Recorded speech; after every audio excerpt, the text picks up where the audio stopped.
This week, we are marking Founders Day at C-SPAN. For 46 years, C-SPAN has been your unfiltered window into American democracy. Public service access like this is never guaranteed. As we look ahead, one thing is clear. It takes all of us. If you enjoy this C-SPAN podcast, please consider helping to fund a new era of C-SPAN. Donate at c-span.org/donate.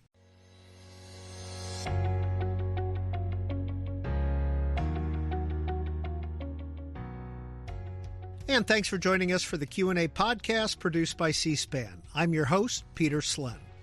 Our guest this week is Loretta Ross.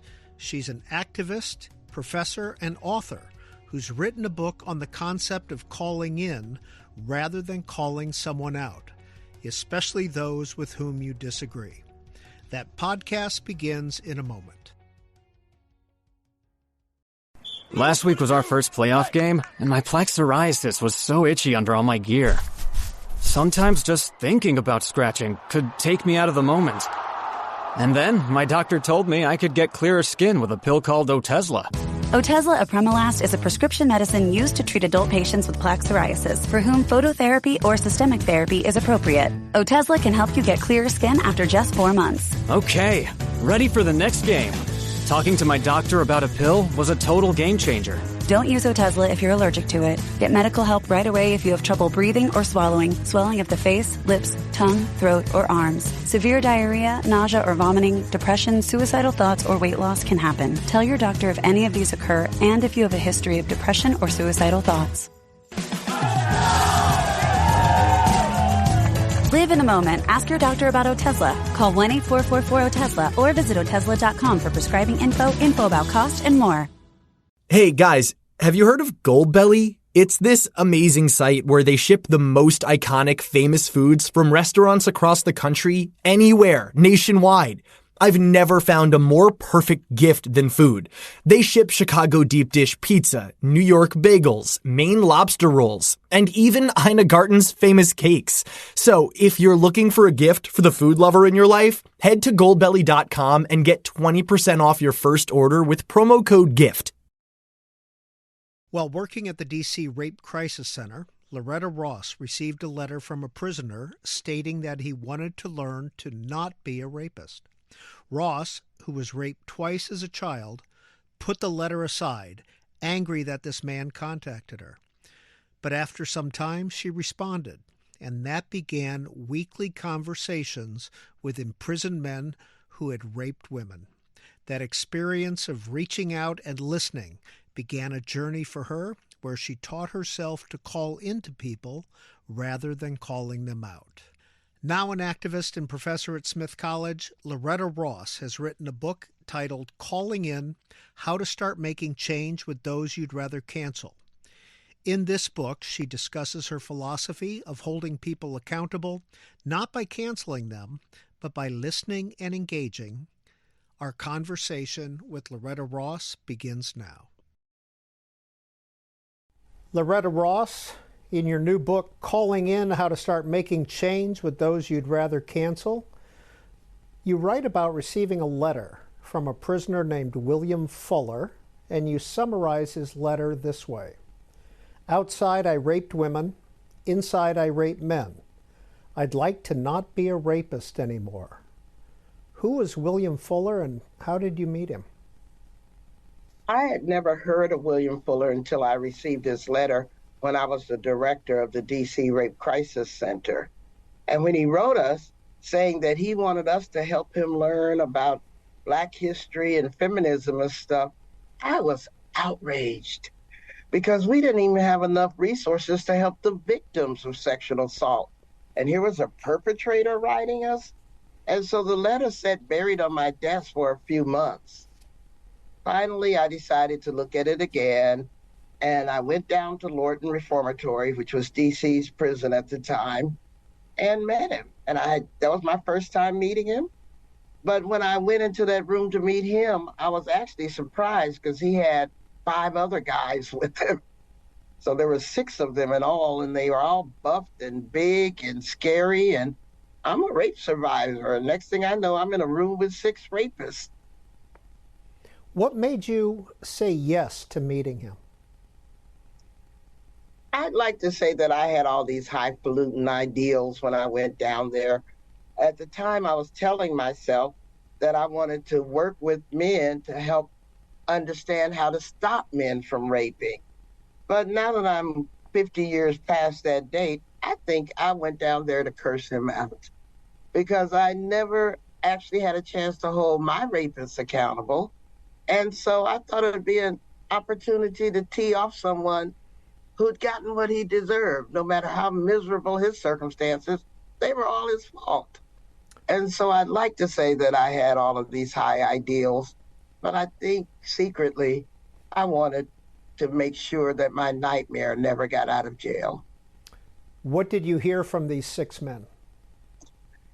At first, they knew how nervous I was, so they started introducing themselves. And I think, like many perpetrators, they started minimizing their crimes by saying, well, I messed with women, I violated women, I did something wrong to a woman. But they would never get specific about what they did. But one of the things that kind of helped address my fears was that they were willing to say and take responsibility for what they'd done to women. And so they went around, and then I didn't know what else to do but to tell my story about how I had been assaulted. And then they went around again and deepened their stories. They started adding more details. And the one that I can't ever forget is the guy who said that he raped and sodomized and killed a woman with a broom handle. And that image haunts me to my day because it's just so intense and macabre. I can't even remember which guy said it, though, because I was traumatized by even hearing about that kind of horrific crime. Well, that 1979 meeting turned into 3 years of weekly meetings and a book club. It was kind of like an informal book club because I had to buy multiple copies of the books that we were studying and take them to the prison, let them read them, and then take them back out. And to this day, I still have multiple copies of those books on my shelf as if I'd forgotten that I'd already bought The Destruction of Black Civilization or whatever. But those are legacies from my days there. And it kind of became a book club. Even though I wasn't trained as an educator at the time, I knew more than they did because I had access to those outside libraries and resources. But they seemed to enjoy the learning. They really encouraged me to keep on coming, to keep coming back, because they were so highly motivated to craft a new definition of themselves other than the worst thing they had done. These were men who had probably been sentenced to prison when they were teenagers. And so I'm meeting them in their 30s and their 40s when they've had a long time to reconsider their actions. And so, strangely enough, even though I was a rape survivor surrounded by 6 rapists, I never felt unsafe around them because they were so eager to learn, so eager to really take risks learning about concepts like feminism and things like that they hadn't really dealt with before. You write in your book, I didn't question why hearing these sordid details of the violence they'd inflicted somehow made me feel safer. They learned to listen to women's voices. I learned to widen my perception of men who rape. What do you mean by that last sentence? I had flattened them out to a convenient label of criminal rapists for my own convenience. And I was all right with that. I can't say that I went there expecting to see them any differently. But it was when they started sharing how they had been violated first, and then that set them on the pathway to exerting their will and control over others. And it is true that hurt people hurt people. And so they were very careful to humanize themselves to me. And then I became less afraid of them because once I saw them as human beings under some miserable circumstances, I don't know why I felt safer, but the more I learned about them, the less afraid of them I was. Loretta Ross, would you consider this your first experience of calling in? Oh, absolutely. Because previous to that, I was the call out queen. I mean, I did things that I'm deeply ashamed of now. And before I learned about how to extend forgiveness and grace to others. So back in the 1970s, we didn't have the term calling in or calling out back then. But I did learn even back then that the things I was afraid of didn't necessarily protect me, but they also didn't necessarily have to harm me. And so I learned to grow by addressing my fears and being less afraid of my own secrets by working with prisoners against rape. You write pretty explicitly about what happened to you when you were 11 and when you were 14. What is that story? Well, my mother has started a Girl Scout troop for Black girls in the 1950s because we weren't allowed into the white Girl Scout troops. And so I was on a Girl Scout outing when I was 11. This was in the early 1960s. And I was chasing after a ride, kind of like how kids get to the park and scatter. I had scattered. And then I looked up a couple hours later and noticed that I didn't see anybody I recognized. I didn't see my mom or any of the other Girl Scout members. And so this GI came up to me in his uniform and he offered to help me. And I'd been around GIs all my life because my dad had been in the military. He retired after 26 years. So I'd been raised on Army bases, learned to trust people in uniform. But this GI that offered to help me instead took me into the woods and raped me, and I wouldn't stop screaming. So he kept beating me in my face till my face was all bloody and bruised. And I didn't quite know what was happening, but I knew it was bad. Then, strangely, after that, he asked me where I lived. And I told him where I lived, and he dropped me off at the top of the street leading to my mother's house. And he kissed me goodbye after he did that, like we had just been on a date or something. And so I walked down the street, got into my mom's house. My mother hadn't gotten home yet. And my only person that was home was my big sister, Carol. She was 9 years older than me. And she could see from my bloody face and my bloody jeans what had happened. But she didn't ask me any questions. She just ran a bathtub for me and gave me a bath and put me to bed. But noticeably, Mom never asked why I didn't come home with the rest of the girls. I'm sure she looked around that park frantic for me and was very relieved when she saw me at home. But she never asked what happened. And so 3 years after that, my mother decided that it would be a good idea for my older cousin, who was married, Melvin was married and 27 years old, to babysit me. And Melvin decided it was a better idea to give me alcohol. And so he kept getting me drunk so that he could have sex with me. And I think he thought what he was doing was okay because technically I was not a virgin. I was a rape survivor by then. But then after the summer of 68, when he kept violating me and I became pregnant, he escaped. He ran away because he knew my father would have killed him if he'd gotten hold of him. He joined the Merchant Marines, abandoned his wife and his 3 kids. And I never saw Melvin again, but I did end up with a pregnancy in the summer of 1968. And of course, abortion was not legal back then. And so my only choice was, once I had the baby, whether to give him up for adoption or keep him. And I chose to keep my son, probably because he had my face. They weren't supposed to bring my child to me after the delivery. They were supposed to just whisk him away to the adoption agency. But those nurses probably said, let's take her baby because maybe too many Black kids are ending up in the adoption system or whatever.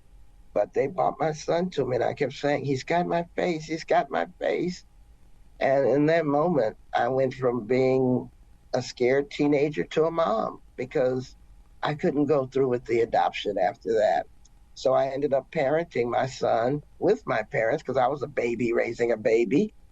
And my son turned out to be a great man. So I never regretted the decision I made to keep him, although I would never recommend incest as a pathway to motherhood. And that was Howard Michael Ross, who was your son. What was your path after his birth and during his raising? Well, at the time he was born, I was in the 10th grade of high school. So I made the decision not to become a high school dropout teen mother kind of thing. I was an honor student, and I was very much involved in the junior engineering society. We used to call it the Junior Engineering Technical Society, the JETS. And I had started the girls' drill team at my high school.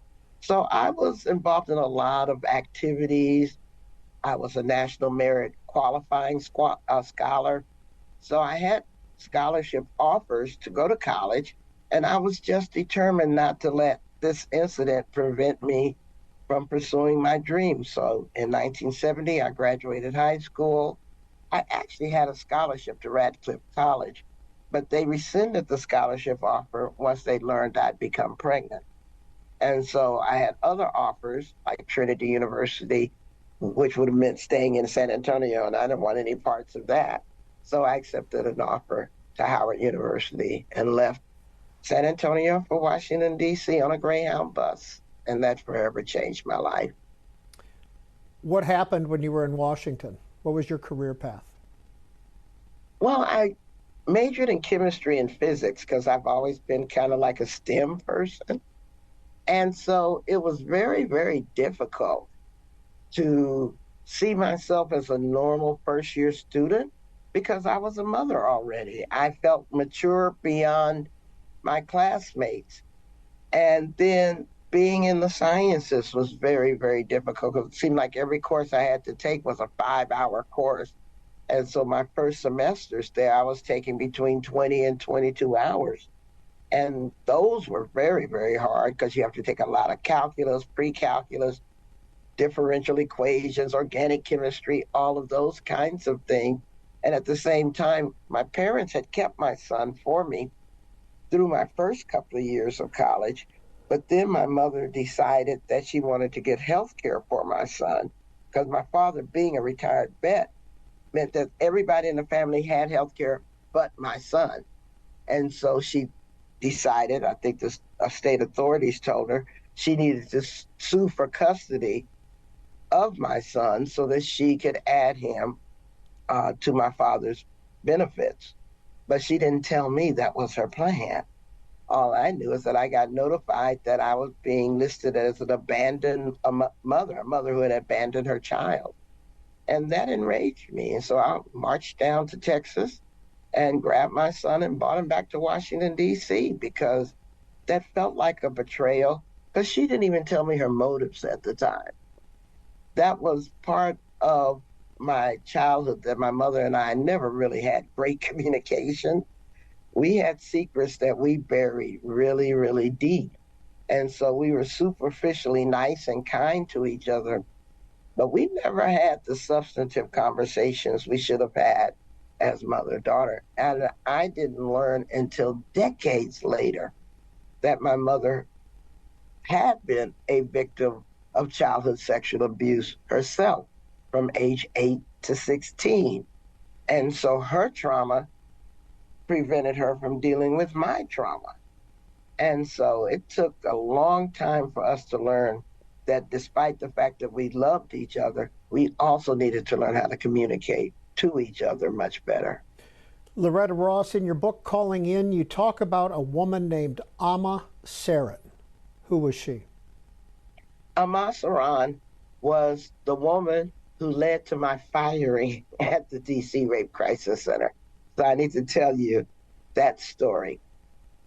I had not gotten any therapy for my trauma and from my sexual assaults. And so I was doing what now we call self-medicating. I became a drug abuser, particularly a cocaine abuser. And so when I received my settlement from the sterilization that happened to me when I was 23 years old, it was a 6-figure settlement, I had donated $20,000 to the DC Rape Crisis Center, Well, in my drug addicted brain, I thought I could just borrow that $20,000 back when I ran out of money because of my drug habit. Well, that's also called embezzling. And so Ama, who was on the board of directors at the time, was forced to fire me because that was appropriate at the time. But Ama didn't give up on me. She told me what I needed to do. She said, first of all, Loretta, when you got bad news about yourself, run and tell it first, because that's the only way you control the narrative. If I had gone to her and told her what I was going through, she would have been there to help me. Then she told me to get some therapy to deal with my unhealed trauma from the sexual assault. I mean, I have been telling women for 3 years, you need to go get therapy. You need to go get therapy, but I had never taken my own advice. And so she recommended that I get some therapy. And then she said, and you need to make some reparations to the Rape Crisis Center. So I sold my car and paid the Rape Crisis Center back from the proceeds of my car, rode the bus for the next 3 or 4 years as reparations. But then 10 years after that situation, Ama recommended me for another job at the National Black Women's Health Project. So I felt that she called me in. She didn't dispose of me. She looked the worst thing that I had ever done in the face, but she didn't reduce me to that worst thing. And so I was very surprised when I interviewed for the job at the National Black Women's Health Project that Ama had recommended me for that. And so I concluded my book with that story, which is probably sharing too much information, because we need to offer grace and redemption to others and ourselves when we make mistakes. And so it's probably TMI, a little bit too much information, but I wanted the book to illustrate what I've been through and what I've learned in order to substantiate my desire to share it with others. And C-SPAN's Q&A podcast continues in a moment. This episode is brought to you by Progressive Insurance. Do you ever find yourself playing the budgeting game? Well, with the Name Your Price tool from Progressive, you can find options that fit your budget and potentially lower your bills. Try it at Progressive.com. Progressive Casualty Insurance Company and Affiliates. Price and coverage match limited by state law. Not available in all states. And you, pardon me, and you write, the choices people make are often limited by the choices they believe they have. For much of my life, I had no real trust or patience for others. I would call out others at the drop of a hat, and I had to learn to be different, to approach others with less anger and a little more love. That's the simple definition. A call-in is a call-out with love. We always want to hold people accountable for the harm that they've done, but we always also have a choice on how we pursue that accountability. As I wrote in the book, you can say what you mean, and you can mean what you say, but you don't have to say it mean. That's always a choice. So if somebody cuts me off in traffic or irritates me, I can choose to go ballistic on them because I'm having a bad day or what. Or I can make a different choice and probably assume they're having a pretty bad day themselves, which is why they did what they did, and offer them some forgiveness, some grace. And I find that once I choose that second thought, I feel better about myself. I rarely feel good about myself blowing up somebody else's day or their life, but I feel great about myself when I find that I have reserves of strength and grace to not go around making the world more cruel than it needs to be. Well, your book is called Calling In, but you give a definition of calling out as well, and you write, sometimes our stubbornness about being right fulfills a psychological need and lowers our anxiety. We've come to embrace calling out as a tool for accomplishing things. We can be politically correct and stunningly ineffective at the same time. Losing on policy, why we believe we are winning on politics. Does calling out ever work? Calling out does work. Calling out is the tool that the human rights movement is most known for because we call out governments, corporations, and individuals who violate people's human rights. But even though that's one of the things we do, is kind of like our brand, the reality is that it's our tactic of last resort. It's not the first thing we pull out of the toolkit because we know once we've called somebody out or a corporation out, we have invited them into a fight, not to a conversation. And so what I want people to understand that call outs can be very appropriate when you are trying to hold someone accountable who's abusing their power over somebody else and they've been offered a chance to change and chosen not to, then the calling out can help put them in check. It can find other people who are being harmed by this person or this corporation and build community with them. And there are rare occasions that shame works and people do change their behavior because of shame. But right now we're in an era of shamelessness where people use outrage and ride it all the way to the White House and into power. And so shame is not as potent as it used to be. But we can still use call outs to hold people accountable and to draw lines about what is acceptable behavior in our society and in our communities. But I wrote the book because call outs are overused. Whenever we think we are irritated or have a beef with somebody, we want to publicly shame and humiliate them. And the reason we do it that way so publicly is that we want others to see us holding somebody else accountable.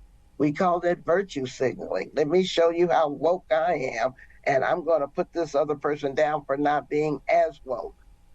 And that really backfires because no one wants to be publicly shamed and humiliated. And so if you think you're achieving accountability that way, it's not going to work because no one runs towards the firing squad. We want people to trust us, but we often don't prove ourselves as trustworthy. And one of the ways we deny being trustworthy is when we shame and humiliate people through calling them out. When in fact, if someone has done something wrong, instead of making an accusation, you can make it an invitation and say, you know, I used to use that word retarded, but I've since learned that that's not the right way to talk about people who are differently abled or neurodivergent. Do you mind if we have a conversation so I can share with you what I've since learned? You can pursue accountability with kindness. There's no reason to be harsh and mean with it unless you want to be harsh and mean. I keep telling people, if you want to be a jerk, own it. Act like the jerk you want to be, but don't deny that you're being a jerk. And the worst thing to do is to be an accidental jerk. Well, you write that living in a call-out culture can be terrifying. There's a chance of inaccurate call-outs, too, and lifetime labeling, isn't there? I find that a large proportion of call-outs are not substantiated. We will accuse people of things without it being proven at all, just because we suspect them of things. We often don't bother to check our sources. If we see something on the internet that is damaging to somebody, we just default to believing it because we like to lean towards believing the worst of each other. And so we need to slow down, call for due process, take a minute to investigate. Just because someone has been accused of something doesn't make them guilty of it. And so in a calling in culture, you always want to give people the benefit of the doubt. The way I explain it, if someone steps on your toe, the first thing you want to figure out is whether they did it on purpose or accidentally. Because if they did it on purpose, you're going to have one response. If they did it accidentally, maybe you can choose a gentler response. And in your book, you take on your allies and colleagues on the left in the human rights world, talking about the Oppression Olympics. I am always passionate about building a stronger, more effective human rights movement. So I consider this book kind of like a love letter to the left. It has information for the right too, because we're all basically human, on this small planet that we have. But mostly I wrote it towards the left because I believe that the left holds what I call the winning hand. I mean, we've got truth, time, evidence, and history on our side. But we can blow it if we overindulge in that call out culture, that pursuit of pure politics, that belief that if something doesn't perfectly align with me, I can't work with them because I need to make them follow my lead or follow my thinking, or they indulge in groupthink or language policing. All of those things happen on the left and the right, but I'm more concerned about the left and the progressive movement, because I think we need to learn how to match our passion with compassion in order to build a much stronger human rights movement. And the purpose of the human rights movement is to end human rights violations. But within the left that I see, too many people are using the human rights movement as their personal therapy space. And it's one of those hurt people hurting people kind of dynamics that goes on. But people shouldn't be so driven by their trauma. They should be informed by it and make sure that they don't work towards achieving human rights by violating people's human rights. Loretta Ross, has social media amplified call-outs? Oh, social media has made call-out culture much, much worse. It's one thing when one person can say something bad about you, but it's another thing when you can get 1 million people to say that same bad thing about you, kind of like what happened with Kendrick Lamar and Drake at the Super Bowl. I mean, people are mobbing up on people in an unprecedented way and causing immeasurable damage that way. And people aren't taking time to fact check, to find out if there's any truth to the allegations, those kinds of things. It's one thing to have one critic. It's another thing when that critic can get 1 million people to say that same bad thing about you in a matter of hours. And no one ever recovers after they've been publicly shamed like that, because their lives will never be the same. They'll be walking through life saying, oh my God, will that person remember that so-and-so said that thing about me? Even the rich and powerful are not the same after they've experienced a mob attack like that. Social media amplifies human emotions, positive or negative, because its economic models are designed to capture our attention through outrage for profit. And while technology has made rapid leaps, our emotions have not. It's easy to build an outrage posse, isn't it? That reminds me of when I was a child and phone numbers were only 4 digits, as I reminded my class today, how we used to have party line. And so if you got a phone call, anyone in your neighborhood could pick up the phone and listen to your conversation.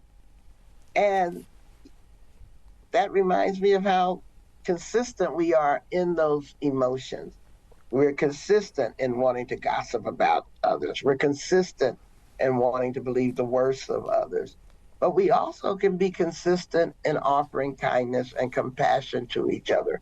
What I love about thinking about calling in is that I love the way people effortlessly help people after a natural disaster. They don't stop to ask your race, your voting preferences, whether you've got immigration papers. Nobody stops to ask any of that. They just want to know, do you need help? Do you need water? Do you need me to cut that tree down? And since I already know that's in humanity, I just want us to have that same kind of effortless compassion when it comes to man-made disasters like racism and poverty and bigotry. It's in us, but I don't think we can grow more of that good compassion that's in us if we only focus on the bad things that we want to call people out for. On the book jacket, you list yourself first as an activist, then a professor, and then a public intellectual. Why do you start with activist? Because I've always had the belief that the actions of individual human beings can change the world. And so I never want to see an injustice and look away from it or give it a pass. I always want to actively do something about it because I believe that's what changes the world. People taking their neighbors' situations as seriously as they take their own. And so I've always been drawn to ending violence against women, ending the apartheid system when I was a college student, ending gentrification, though I failed at that, in Washington, D.C. All of these things are about helping my neighbors and myself, live lives of peace and promise and success. I don't know if I'm capable of turning a blind eye to an injustice. And even if I were, I wouldn't like the person I became if I was able to do that. What are some of the groups that you've worked with? Well, besides the DC Rape Crisis Center, I started the Women of Color program at NOW, the National Organization for Women, back in the 80s. By the 90s, I had worked with the National Anti-Klan Network, renamed the Center for Democratic Renewal, under Reverend C.T. Vivian. And my job then was to help counter the effect of hate groups and help to deprogram people who'd been in the white supremacist movement. And then I helped co-found another organization called Sister Song, which is our National Women of Color Reproductive Justice Collective. And then probably the most impactful group I founded was the National Center for Human Rights Education, because in 10 brief years, we distributed 1 million copies of the Universal Declaration of Human Rights. So many people are using human rights language now that I know they had not used before we had our campaigns to make them understand that you can't fight for human rights you don't know you have. And so it starts with learning about the Universal Declaration. Where and what do you teach? Well, I teach at Smith College, and I'm a visiting professor at Yale University, so I've got a lot of jobs. I actually have 6 jobs, and you don't want to be here about all of them. But I teach at Smith College, and the course I teach are white supremacy in the age of Trump, because I am an analyst of fascism. I started that 30 years ago, and I felt that it would be very important for young people today to defend democracy by understanding how fascism works. And I do think that President Trump represents the resurgence of a fascist movement in the United States. And my other course is called Reproductive Justice. I have written 3, now 4 books with others on reproductive justice, because I'm one of the 12 Black women who created the framework in 1994. Do you ever have conservative students take your class? Oh, yeah. Yeah. And how's the call-in process work in that situation? Well, calling in is the rule of the game. It is the way we practice kindness with each other. And so, yes, I've had conservative students take my class. Last semester, a conservative student wrote me that I wasn't choosing enough conservative things for them to read, like National Review and stuff. And so I work to include more of those kinds of sources when they say stuff that makes sense. I mean, I'm not just going to put something in from Breitbart News or something if they're not making sense. But I give them the gamut from left, right, and center, because my job isn't to tell them what to think. My job is to offer them information so that they can make up their minds for themselves. And it works very, very well. My classes are usually between 50 and 70 students, when the normal class size is about 12 at Smith College. And then I even get a range of students from our local high school who are very eager to learn what I offer. The way I start every class is that I can protect you from the truth, or I can teach you the truth. but I can't do both at the same time.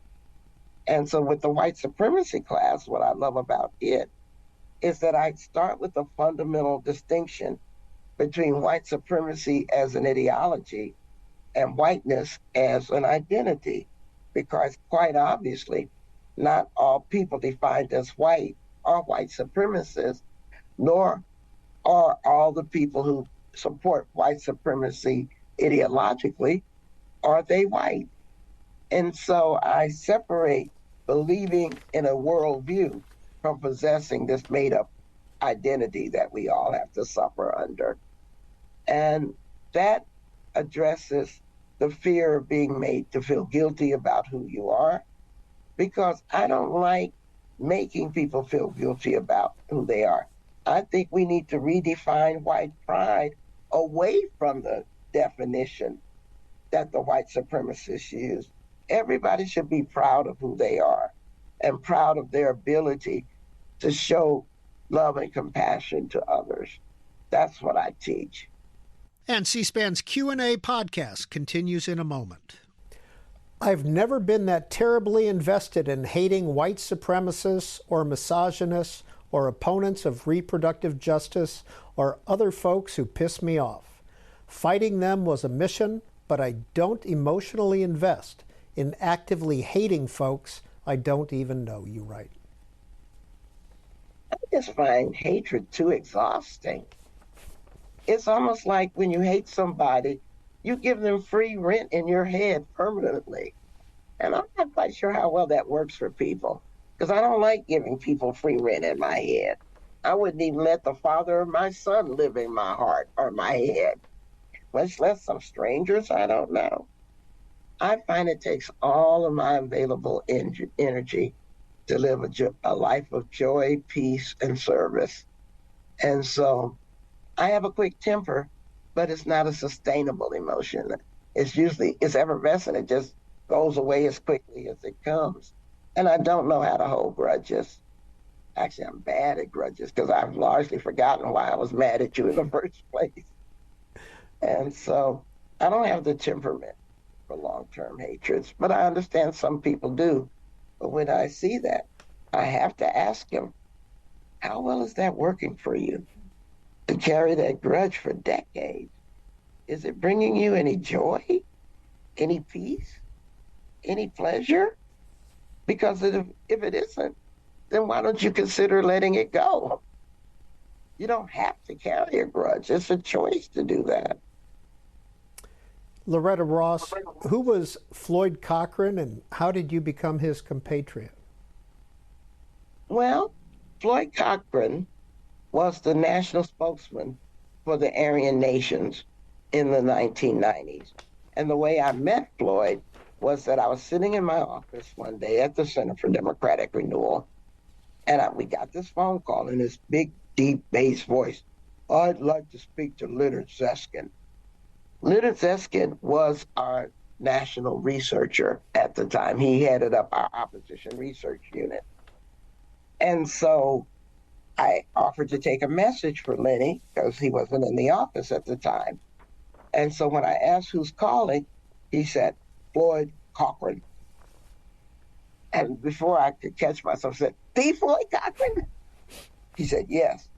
And because we all did the opposition research, I recognized his name, though that was the first time I'd heard his voice. And he was calling us for help, as I later learned. I didn't talk to him in that moment. I just passed the message to Lenny. And Lenny talked to him.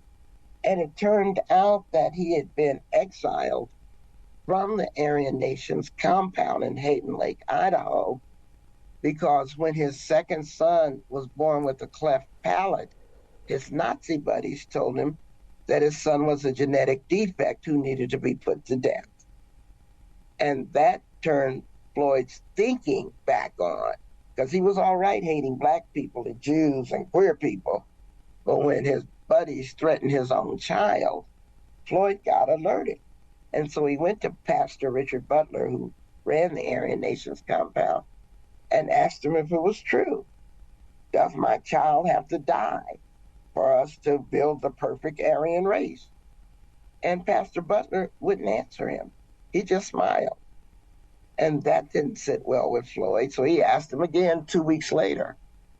And at that point, Pastor Butler had him escorted off the compound because a thinking Floyd Cochran was no longer useful to Pastor Butler. And so, in his desperation, he called the National Anti-Klan Network, the Center for Democratic Renewal. And so that began the process of first Lenny interviewing him to find out what he knew about the criminal activities of the Aryan nations that he had participated in. And then my role with Floyd was to help him reintegrate back into normal society. So we went on a road tour of sorts. He wanted to apologize for the harm that he'd done. So he ended up on Jerry Springer. He also confessed to me something that I didn't know. One of the tragedies that we had to deal with at the Center for Democratic Renewal was when a 15 and 17-year-old set of teenage boys came home and murdered their entire family, named the Freemans, in Allentown, Pennsylvania. And I had talked to the mother only days before that murder had happened because she was afraid of her children, but she was also afraid for her children. And I had advised her to change the locks once the kids started making all kinds of deliberate, intentional threats against them. But she didn't want to make her sons homeless. So she didn't change the locks. And one Saturday night, the two boys with the cousin came home and murdered the mother, the father, and their 12-year-old brother. Well, I learned from Floyd that he had been the one that had recruited the Freemans into the Aryan nations. So he felt very responsible, not for them murdering their family, because he didn't know anything about that till it was over, but the fact that he had brought these young alienated kids into a hate movement, pretty much like he had been brought into the hate movement, because Floyd himself was a small, skinny white kid in upstate New York who was beaten at home and bullied at school. And he found that once he put on that Nazi insignia, instead of him being afraid, everyone was afraid of him. And so maybe these Freeman brothers felt the same way. Floyd was a great recruiter of disaffected youth into the hate movement. But on our tour, he wanted to atone. And so we went from town to town with him giving speeches about how vulnerable, isolated, rebellious young white boys are and what can be done to prevent them from joining the hate movement. Do you think that you and Floyd became friends over the years? Well, we didn't become bosom buddies by no means. And we did have a funny incident when some kind of screenwriter, he said he was working for HBO, paid us a lot of money to option the right to our stories. But when they presented the script to us, they wrote the story that Floyd fell in love with a black woman, meaning me, and that's why he left the Aryan nation. That was not true. Floyd had his own personal relationships with his, baby's mama, and I had nothing to do with it. But we did enjoy being on the road together. And Floyd had an interesting sense of humor. He told me the story one time about how he was near the gate of the Aryan Nations compound, and this white guy pulls up, obviously drunk, and he has this huge beer belly and man breast, and he pulls up his T-shirt and displays the swastika tattooed across this huge beer belly, saying, "I want to be a Nazi, I want to join y'all." And Floyd said, at that moment, I realized that we are not going to save the white race with these people. And when he told me that story, I cracked up because I could get that visual image of man breast, beer belly, Nazi swastika, calling itself the salvation of white people. He had that kind of sardonic humor that came out unexpectedly because he was a smart man. He was not a dummy like many people would assume people who join hate movements are. He was a smart man who joined the hate movements at such an early age, he never had a chance to develop to his fullest intellectual capacity. Had you developed your calling in theory by the time you met Floyd? No, I didn't discover calling in as a phenomenon until my grandson forced me onto social media as a way to communicate with him. And once I got on social media and I saw how unbelievably mean people were, and this was in 2015, that I started questioning why people were taking the liberty to say things online that I didn't think they had the courage to say in person. And so I was late to the game. I'm a boomer. What can I say? I'm a great grandmother.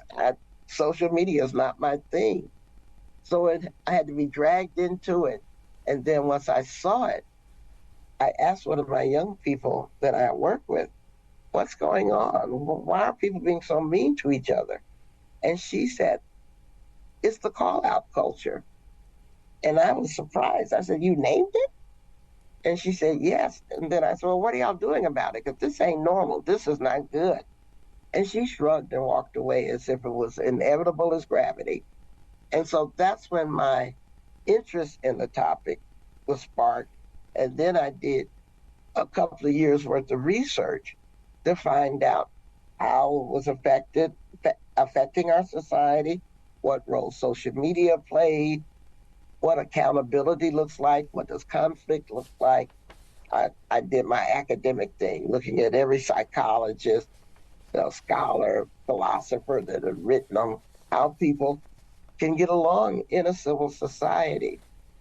And so then I started writing the book that you're now talking about. But in the middle, when I just started writing the book, my son died of a sudden heart attack. And so for 3 years, I couldn't touch the topic. I was just dealing with grief. And then I re-picked the topic up, when the New York Times contacted me, asking me about call-out culture and what my opinions were on it, because I kept talking about it to people, and then offering online classes for $5 to combat the call-out culture. And so eventually I finished the book, and Simon & Schuster published it. You write that calling in depends on the rigorous process of self-reflection and critical thinking. It is a philosophy both old and new, one that I believe is uniquely suited to this moment in the 21st century in a similar way to how nonviolence defined the civil rights movement of the 20th century. I believe that how we do the work is as important as the work that we do. As I said earlier, you can't fight for human rights by violating human rights. You can't build a human rights movement by dehumanizing your opponents. And so that was the brilliant lesson that the civil rights movement offered, that we are going to model the world that we envision, a world where people get along, where we don't hate people, where we practice the politics of love, not as an abstract, but as a demonstration, even under the most difficult time. I'm sure there were many times when those civil rights protesters were brutalized and wanted to respond in anger and hatred, and they chose not to. And so I think for the human rights movement in the 21st century, we also have to model the world that we desire. And that modeling involves showing forgiveness, grace, compassion, and humility towards the people that we are even struggling with and against. Because it really does matter how you do the work and model the world that you want to create, rather than just preach about it. Because a lot of people preach about a good world, but they don't practice making it so. Professor Ross, you write about ideological rigidity and your 90%, 75%, 50%, 25%, 0% rules. What is that generally? I call it my spheres of influence model, because a lot of times people are trying to get others to change their minds. And I don't think that's a successful way to go about building a human rights movement, or even getting people to interrogate their own voting patterns. And so the model starts out with appreciating that I'm pretty much far left. And so with me are a lot of what I call 90%ers, people who share a worldview with me that capitalism can be problematic, that racism, homophobia, transphobia, all those other issues are things that damage civil society. And so we agree on 90% of the issues we talk about. Out there is that 10% that we disagree on. My 10% might be, I don't work on climate change while another 90%er does. Or I work for abortion rights while somebody else is working for disability rights and feel that the rights of disabled people to be born should be asserted. So there's a 10% degree of disagreement amongst us. Our problem is that as 90%ers, we put too much effort into trying to solve that last 10%, as if we should be perfectly aligned as a way to create change. And we're arrogant about it. Because if I can make these 100%ers act like a cult, then I'll get to the rest of the people. And that's not how effective organizing works. And so outside of the 90%ers, and 90%ers I define by the fact that we use a lot of the same language, because if I use the term heteropatriarchy, I'm intelligible to a 90%er. But outside of the 90%ers to the 75%ers, those are the people who share some of my worldview. They know that there are problems in the world. They know that there are people who are hungry in the world, that are homeless, etc. And so they do things to address those problems. Those are the people of compassion, but not necessarily people on the left like I am. Their most regularly occurring civic engagement is to vote. They show up to vote, but they're not going to show up at the demonstration, so to speak. And these 75%ers don't like the fact that we use 90% language with them, like heteropatriarchy or neoliberal capitalism or all the other big words that we like to use. Because when we use those words, it sounds like we're condescending to them, that we're talking down to them and shaming them for not knowing our in-group language. But these people share our values in such a large way that as an abortion rights activist, I see the Girl Scout as my 75%er because they believe in women and girls empowerment. And so there's no reason for me to not consider them part of the groups of people that I'm going to prioritize to work with to build the power to stop human rights violations. I don't have to talk down to them or assume they must change to be with me. Outside of the 75%ers or the 50%ers, I call them that because they could go to the left or the right, depending on who last talked to them, who last influenced them. My parents were perfect examples of that because my father was an immigrant, Army man, 26 years, member of the National Rifle Association, always had a flag planted somewhere around our house, uber patriotic.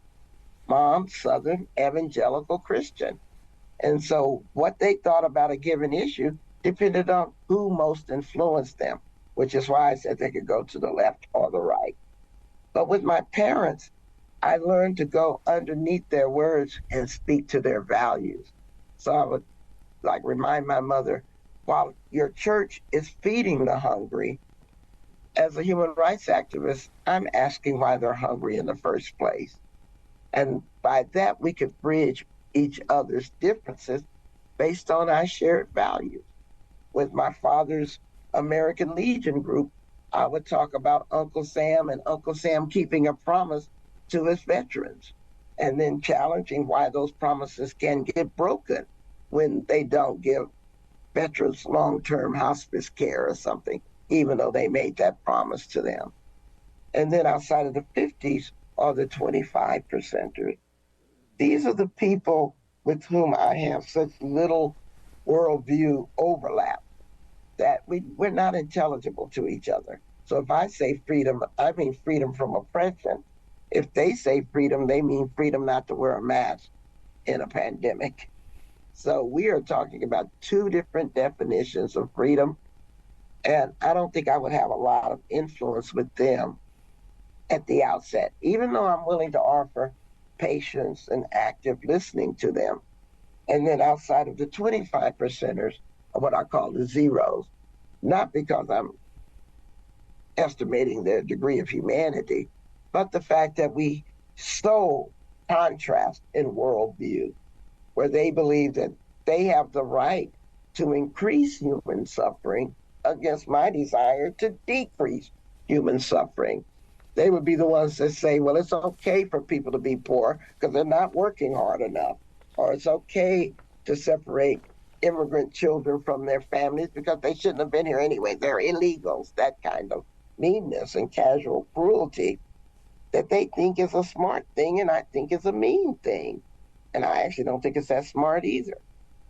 And so our problem is that we have to work strategically for the 90 percenters to influence, the 75 to 75 to influence, the 50s to influence the 25, and hopefully the 25s can influence the zeros. That's our circles of influence, because people only believe people that they trust. And so a 75 percenter is more likely to trust me as a 90 percenter than a 25 percenter. Because again, I'm not intelligible to a 25 percenter, but my parents would be intelligible, be easily understood to a 25 percenter, because my mother could talk the proper biblical language that they can talk. My father could salute the flag and show off his NRA credentials to them. And so we have to work strategically and not dismiss people simply because they don't politically align with us under labels that we conveniently assign to them. The book is called Calling In: How to Start Making Change with Those You'd Rather Cancel. The author, Loretta Ross. We appreciate your spending an hour with us on Q&A. Well, thanks for having me on your show. Well, thanks for listening to this week's Q&A podcast produced by C-SPAN. If you like this podcast, tell your friends, rate and review us, and follow us on social media @BookTV for more updates and schedule information. Next week, we sit down with George Will, who for 50 years has been writing a twice-weekly syndicated column on politics, Washington, and baseball.